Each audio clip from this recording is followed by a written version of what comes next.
ensemble. Le tout est plus grand que la somme des parties. Ça me met la pression. On va y aller.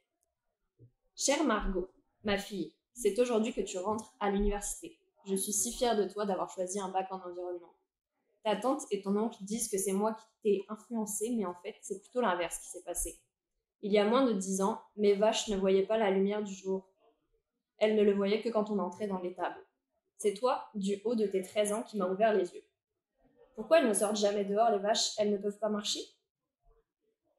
Je ne sais pas si c'était naïf ou si tu avais vraiment réfléchi à ta question, mais j'ai décidé que l'environnement agricole n'aurait plus de secret pour toi, et que les vaches méritaient de voir les prés et le soleil, qu'ils pourraient profiter de la liberté en extérieur. L'année d'après, malgré les réticences de ton grand-père et les remarques de nos voisins, j'ai décidé de réduire notre cheptel et de planter plusieurs centaines d'arbres fruitiers pour que nos vaches puissent brouter de l'herbe fraîche lors de chaudes journées d'été. Je me souviens encore de ce jour comme si c'était hier, où des dizaines de bénévoles soutenant mon projet sont venus mettre la main à la terre. En une journée, j'ai oublié tous mes doutes, j'ai repris confiance en moi et au fait que je puisse mettre en place un système de production durable tout en nourrissant ma famille. C'est incroyable ce qui peut être fait en une année.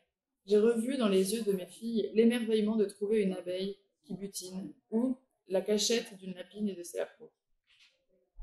Ces changements ont suscité tellement de réactions chez les voisins, surtout Marc-Olivier, qu'ils m'ont convaincu de m'enregistrer à l'UPA, Union des producteurs agricoles. Je suis sûre que tu vas voir ça dans tes cours. J'ai intégré le comité environnement en 2027. Tu venais de fêter ton 15e anniversaire. Tu as grandi si vite. Tu m'aidais même à l'époque à accueillir les camps d'été et les visites des écoles quand tu pouvais. Le volet éducation à la ferme battait son plein et j'adorais ça. Et là, je me suis rendu compte à quel point j'aimais conseiller les autres, sensibiliser pour la transition agricole. Et quand Radio-Canada m'a contacté pour parler des changements à la Semaine verte, j'ai tout de suite accepté. Cette médiatisation inespérée de notre exploitation familiale a vraiment inspiré beaucoup de producteurs à opérer leur transition vers une production plus respectueuse de l'environnement et du bien-être animal.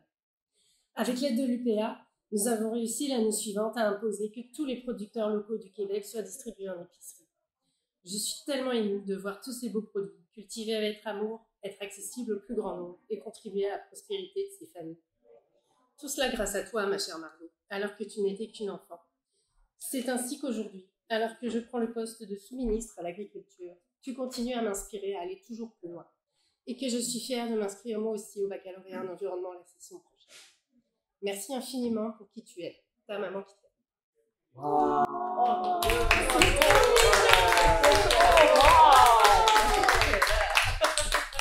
Ça, à quelque part, là, faut que ça soit écrit, je veux dire. Mais tu sais, je veux dire, l'envoyer auprès de la nouvelle. Non,